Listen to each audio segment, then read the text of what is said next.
In the bustling city of Lagos, Nigeria, there lived a 25-year-old boy named Kwame.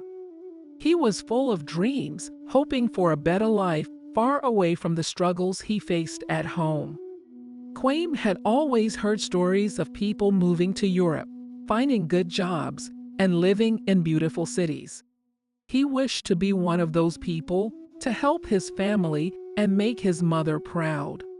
One evening, as the sun was setting over the crowded streets of Lagos, Kwame met with his friend, Jide, at a small cafe. They sat on wooden stools, drinking cold water as they talked about Kwame's big decision. "I can't stay here anymore, Jide," Kwame said with a heavy heart. "I need to find a better life. I heard about this route called the Dinky Route. It's dangerous, but it might be my only chance." Jide frowned. "Kwame, are you sure? The Dinky Route is not a joke. Many people don't make it." Kwame nodded. "I know, but I can't give up on my dreams. I have to try." The next morning, Kwame packed a small bag with his belongings, a few clothes, some money, and a picture of his mother. He took a bus to a small town near the coast, where he would start his journey. The town was full of people like him, all hoping to find a way to Europe. Kwame met with a man who promised to help him. The man had a small boat and told Kwame that they would travel by sea, but it would not be easy. The boat was old and small, and the sea was vast and dangerous. Kwame felt a chill in his bones, but he was determined to go on. As they set off, the boat rocked side to side, and Kwame held on tight. The waves were strong, and the wind was cold. Kwame prayed silently, hoping they would make it to the other side. But as night fell, the sea grew angrier. The boat was tossed around, and water started to fill it. Kwame and the others on the boat tried to scoop the water out with their hands, but it was no use. The man who was guiding them shouted over the noise of the waves, "Hold on. We are almost there." But the journey was far from over. The sea was merciless, and the small boat felt like it could break apart at any moment. Kwame's heart pounded in his chest. He thought of his mother and the life he had left behind. He wondered if he had made the right choice. Just as it seemed like they might not survive, the lights of a distant shore came into view. It was a small island, a stop along the Dinky Route. The sight of land gave Kwame hope, but he knew that many more challenges lay ahead. As they neared the shore, the boat had a rock and started to sink. Kwame jumped into the cold water, swimming with all his strength. He reached the shore, exhausted and shivering, but alive. He looked back at the sea, knowing that this was just the beginning of his long and dangerous journey to Europe. Kwame sat on the sandy beach, breathing heavily. He knew he had to keep moving, but the fear and uncertainty weighed heavily on him. How much further could he go? Would he ever reach Europe and find the better life he dreamed of? Kwame lay on the sandy beach, staring up at the night sky. The stars seemed so far away, just like his dream of reaching Europe. He felt the cold breeze on his wet clothes, and his body ached from the long swim. But he knew he couldn't stay here. He had to keep going, no matter how hard it got. The next morning, Kwame woke up to the sound of waves crashing against the shore. The other people from the boat were scattered along the beach, some still resting, others already preparing to move on. Kwame forced himself to get up, his muscles stiff and sore. As he walked along the beach, he met a man named Ibrahim, who had also survived the boat ride. Ibrahim was from Senegal and had been traveling for weeks before he reached the island. He was older than Kwame, with a wise look in his eyes. "You look like you could use some help," Ibrahim said, offering Kwame a piece of bread. "It's not much, but it will give you some strength." Kwame gratefully accepted the bread and ate it slowly. "Thank you, Ibrahim. I don't know how much further I can go. This journey is harder than I thought." Ibrahim nodded. "The dinky route is not for the faint-hearted, but we must keep going. There's a town not far from here where we can rest and find out more about the next part of the journey." Kwame and Ibrahim set off together, walking through rough terrain. The island was small, but the path was tricky, with sharp rocks and steep hills. As they climbed higher, Kwame's legs began to burn with every step, but he pushed on, following Ibrahim's steady pace. After hours of walking, they finally reached the small town. It was a place filled with people from different countries, all hoping to make it to Europe. The streets were crowded with tired faces, some full of hope, others filled with despair. Kwame felt a mix of both as he looked around. They found a small shelter where they could rest for a while. Inside, they met a woman named Amina, who had been stuck in the town for weeks, trying to find a safe way to continue her journey. Amina was from Ghana, and like Kwame, she had left her home in search of a better life. "Be careful who you trust," Amina warned them. "There are many people here who will take advantage of you. They promise to help, but they only want your money." Kwame listened carefully, realizing that this journey was not just about surviving the sea, but also about navigating the dangers on land. He knew he had to be smart and cautious. As the days passed, Kwame, Ibrahim, and Amina became friends, supporting each other through the challenges they faced. They heard rumors of a boat leaving for Europe soon, but the cost was high and the risk even higher. Many had tried and failed before them, and some never made it. Kwame sat with his new friends one evening, the weight of the journey heavy on his shoulders. "Is it worth it?" he asked. "All this pain and danger, just for a chance to reach Europe?" Ibrahim looked at him with a serious expression. "We are here because we believe in a better future. But only you can decide if it's worth the risk." Kwame thought about his family back in Lagos, the life he wanted to build, and the dreams that had brought him this far. He knew he couldn't turn back now, not after everything he had been through. But the road ahead was filled with unknowns, and the next steps would be the hardest yet. The night was cool, and the three friends sat in silence, each lost in their thoughts. Kwame stared at the flickering fire in front of them, the flames casting shadows on their tired faces. He knew that they have come too far to give up now, but the fear of the unknown weighed heavily on his heart. The next morning, they heard rumors that a smuggler named Musa was arranging a boat to take a group of people to Europe. Musa was known to be ruthless, but had a reputation for getting people across the sea. However, his services came with a high price, and the risks were enormous. "We need to talk to Musa," Ibrahim said. "This might be our only chance to make it to Europe." "But we don't have enough money," Amina pointed out. "Musa charges a lot, and if we can't pay, we might not even survive the trip." Kwame thought about his mother's picture tucked away in his bag. He had saved every little bit of money he could before leaving Lagos, but it wasn't much. The thought of handing it over to Musa, knowing he could be tricked or left stranded, scared him. "Maybe we can work something out," Kwame suggested. "If we all contribute what we have, perhaps Musa will take us on. We can promise to pay him more once we get to Europe and find work."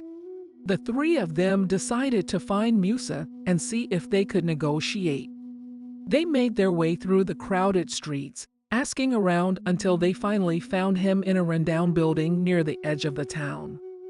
Musa was a tall man with a cold, hard look in his eyes. He didn't waste time with pleasantries. "You want to cross the sea?" Musa asked, his voice rough. "It's dangerous. Many don't make it. But if you have the money, I can take you." Kwame, Ibrahim, and Amina looked at each other before Ibrahim stepped forward. "We don't have much, but we're willing to pay what we can and work off the rest when we reach Europe. We just need a chance." Musa studied them for a long moment, his expression unreadable. "I've heard that before," he finally said. "But you don't look like troublemakers. I'll take you, but you'll owe me. And if you can't pay, you'll be sorry." Kwame felt a chill run down his spine, but he nodded. "We understand. We just need to make it to Europe." Musa gave them instructions to meet at the docks late that night. "Be there on time," he warned. "I don't wait for anyone." The day passed slowly as Kwame, Ibrahim, and Amina prepared for the next leg of their journey.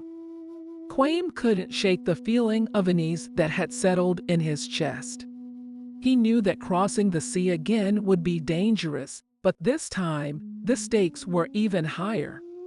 As night fell, they made their way to the docks, their hearts pounding with a mix of fear and hope. The dock was dark, lit only by the dim glow of a few scattered lamps. Musa was there, along with a group of other travelers, all waiting to board the small, overcrowded boat that would take them across the sea. Kwame clutched his bag tightly as they boarded the boat. The sea was calm for now, but he knew that could change at any moment. As they pushed off from the dock, the boat creaked and groaned under the weight of so many people. Kwame could see the fear in the eyes of those around him, and he knew they were all thinking the same thing. Would they survive this journey? The boat drifted further into the open sea, and the shoreline slowly disappeared into the darkness. The night was eerily quiet, with only the sound of the water lapping against the sides of the boat. Kwame tried to stay calm, but every creak and every wave made his heart race. Hours passed, and the sea began to grow restless. The wind picked up, and the waves became rougher, tossing the small boat around like a toy. The fear in the air was thick, and Kwame could hear people praying softly, their voices trembling with fear. Just when it seemed like the storm might tear the boat apart, a bright light appeared in the distance. It was the light of a large ship, moving steadily through the water. The sight of it filled Kwame with a surge of hope. Maybe they would be rescued, or maybe they were close to land. But as the ship drew nearer, the mood on the boat shifted. Musa shouted at everyone to stay down and be quiet. "If they see us, they'll turn us in," he hissed. "Stay low and pray they pass us by." Kwame ducked down, his heart pounding in his chest. The ship's light swept over the water, coming closer and closer to their small boat. Kwame held his breath, praying that they wouldn't be discovered. The light from the large ship swept across the dark waters, illuminating the faces of those huddled on the small boat. Kwame pressed himself low, his heart thudding in his chest. He could feel the tension around him, the collective fear of being caught. If the ship spotted them, they could be turned over to authorities or sent back to where they started, their hopes dashed. As the ship drew nearer, the sound of its engine rumbled through the night, vibrating the water and the small boat. Kwame squeezed his eyes shut, silently praying that they would pass unnoticed. The seconds felt like hours as the light moved over them, then away. For a moment, there was silence, and Kwame dared to hope. Then, the ship's horn blared, a loud, sharp sound that cut through the night. The boat shook as the waves from the ship's wake rocked it violently. People cried out in fear. clinging to the sides of the boat to keep from being thrown into the sea. Kwame's heart sank as he realized they had been spotted. The ship began to slow down, turning toward them. Musa's voice cut through the panic, harsh and desperate. "Everyone stay down. Don't let them see your faces." But it was too late. The ship had turned on a powerful spotlight, shining it directly on their small boat. Kwame could see the fear on everyone's faces as the bright light revealed their desperate situation. They were caught. A voice from the ship's loudspeaker boomed across the water. "This is the Coast Guard. You are in restricted waters. Prepare to be boarded." Panic erupted on the boat. People started to shout and cry, some trying to jump into the water to escape. Musa grabbed a hold of Kwame, his grip tight and painful. "Don't move. Stay here or you'll drown." Kwame was frozen with fear, unable to move or think. The Coast Guard ship drew closer, and he could see the officers preparing to board their boat. The dream of reaching Europe seemed to be slipping away, replaced by the cold reality of being caught. Just as the Coast Guard was about to board, something unexpected happened. A man on the small boat, driven by sheer desperation, stood up and shouted at the officers. "Please help us. We're just trying to find a better life. We don't want to go back." The man's plea seemed to hang in the air, a raw cry for help that resonated with everyone on the boat. The Coast Guard officers hesitated, their stern expressions softening as they took in the sight of the terrified, exhausted people huddled together in the small boat. For a long moment, there was silence, as if the whole world had paused. Then, the lead officer spoke into his radio, his voice quieter now. "We have a group of migrants. They're in bad shape. What are our orders?" Kwame's heart raced as he listened, the words barely audible over the sound of the waves. He knew their fate hung in the balance. Would they be turned in, or would they be allowed to continue their journey?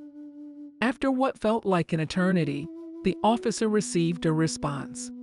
He nodded and then turned back to the boat. "We will take you to a nearby port. You'll be given food and medical attention. But you must understand, this is not the end of your journey. You may be sent back." Kwame felt a mixture of relief and dread. They weren't being left to die in the sea, but their future was still uncertain. The Coast Guard helped them onto the larger ship, where they were given blankets, food, and water. Kwame could see the relief on the faces of his companions, but he also saw the fear that still lingered in their eyes.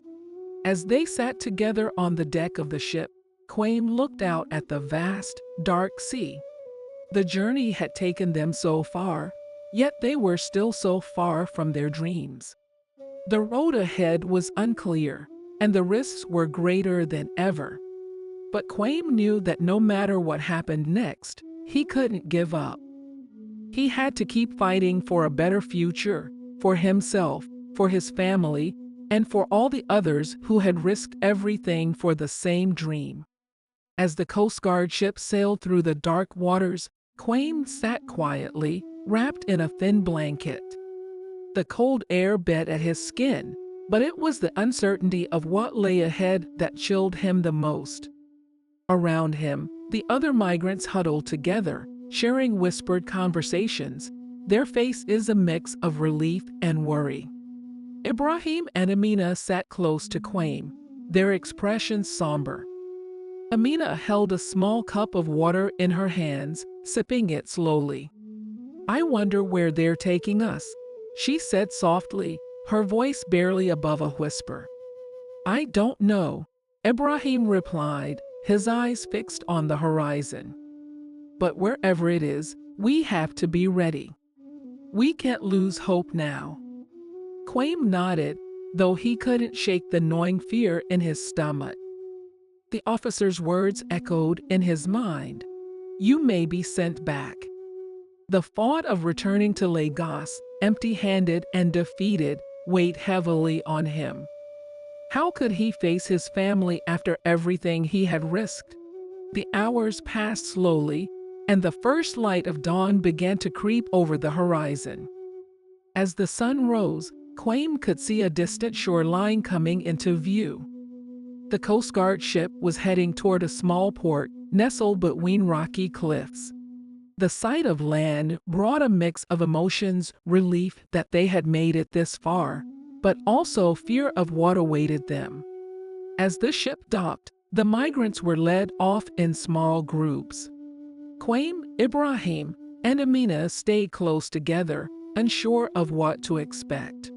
The port was a quiet place, with a few small buildings and a handful of officers waiting for them. They were directed to a large tent where 8 workers handed out food and blankets. Kwame accepted a small bowl of soup, but his appetite was gone, replaced by a knot of anxiety. After everyone had been given food and a chance to rest, an officer called them together. You will be processed here, he explained. We'll take down your information and see if you qualify for asylum.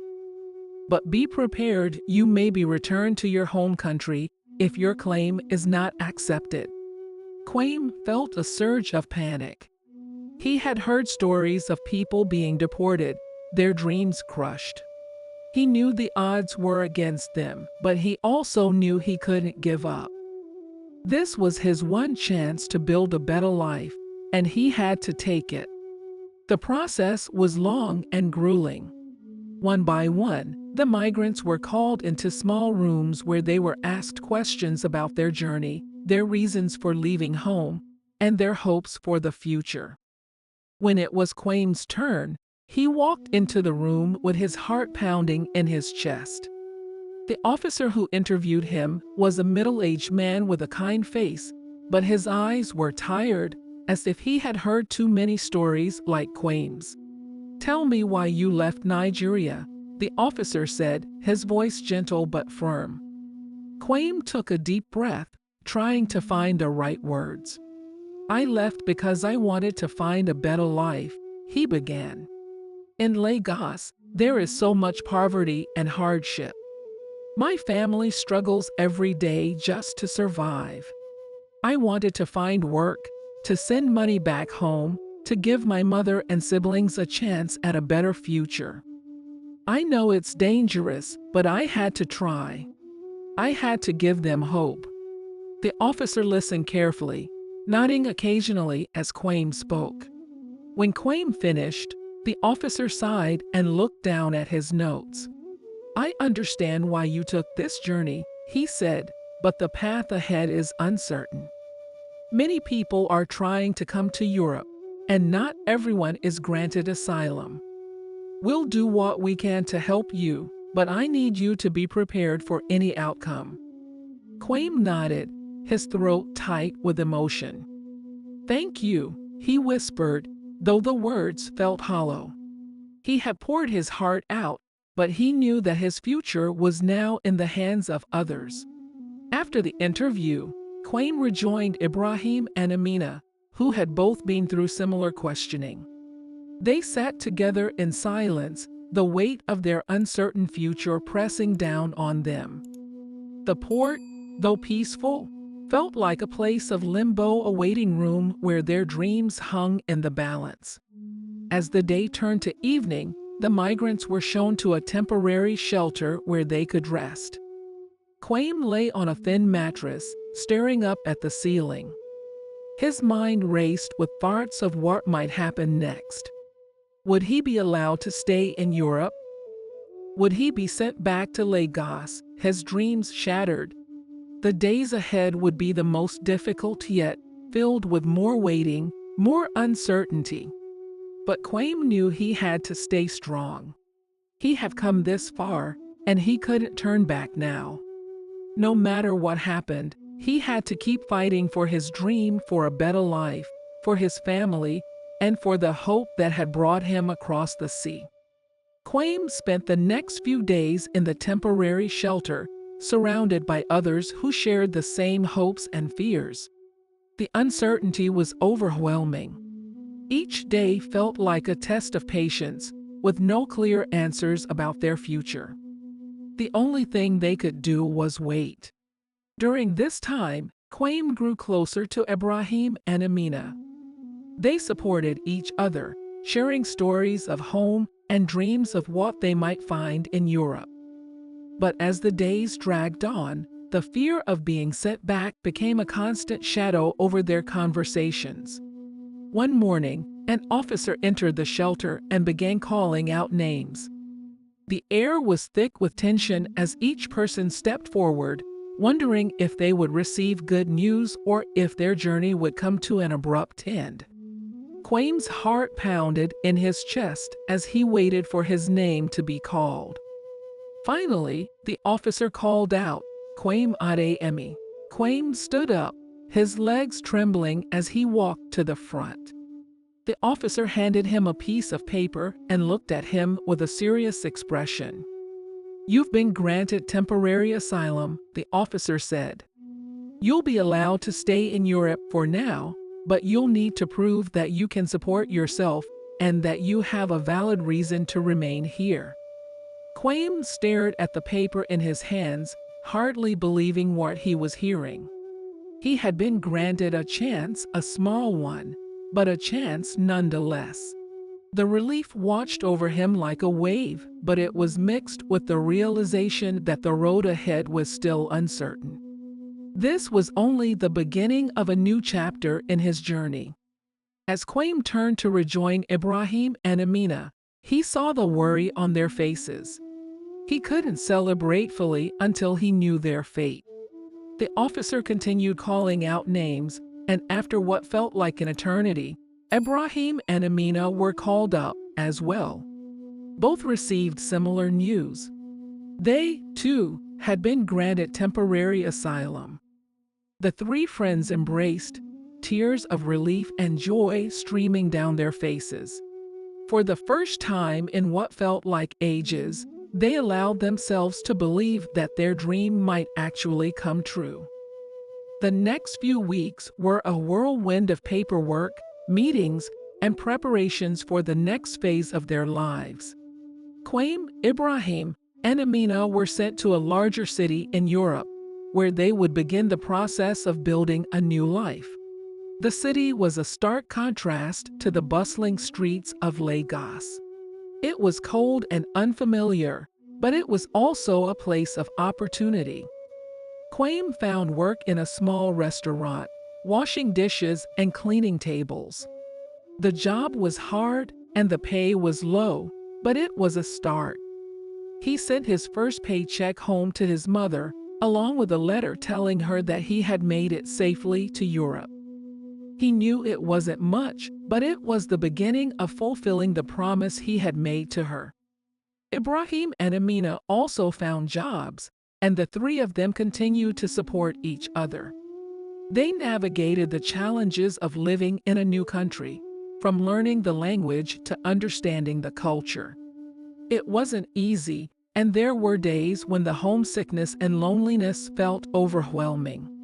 But they reminded each other of why they have come so far and what they were working toward. As months turned into years, Kwame slowly began to build the life he had dreamed of. He saved money, studied the language, and eventually found a better job that allowed him to send more money back to his family in Nigeria. He never forgot the hardships he had faced on the journey, and he never took his new life for granted. Ibraim and Amina also found their own paths, each of them carving out a place in their new world. They remained close, bound by the shared experiences that had brought them together. One day, after several years in Europe, Kwame received a letter from his mother. She wrote about how proud she was of him, how his sacrifices had made a difference in their lives back in Lagos. She mentioned that his younger siblings were able to go to school because of the money he sent, and that their family was finally beginning to find some stability. As Kwame read the letter, tears filled his eyes. He had come so far from that crowded boat on the dinky route, from the fear and uncertainty that had once gripped his heart. He knew that his journey wasn't over, that there would always be challenges ahead. But he also knew that he had achieved something extraordinary.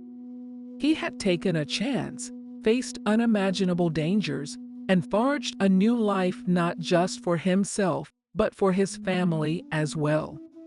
Standing by the window of his small apartment, looking out at the city that had become his home, Kwame felt a deep sense of gratitude. He thought of Ibraim and Amina, of the countless others who had made similar journeys, each with their own dreams and struggles. And he knew that no matter where life took him next, he would carry their stories with him, a testament to the strength and resilience of the human spirit. Kwame's journey had been long and difficult, but in the end, it had been worth every step. He had found his better future not just in the new opportunities that Europe offered, but in the knowledge that he had never given up, that he had faced the unknown with courage and determination. And that, more than anything, was the true success of his journey.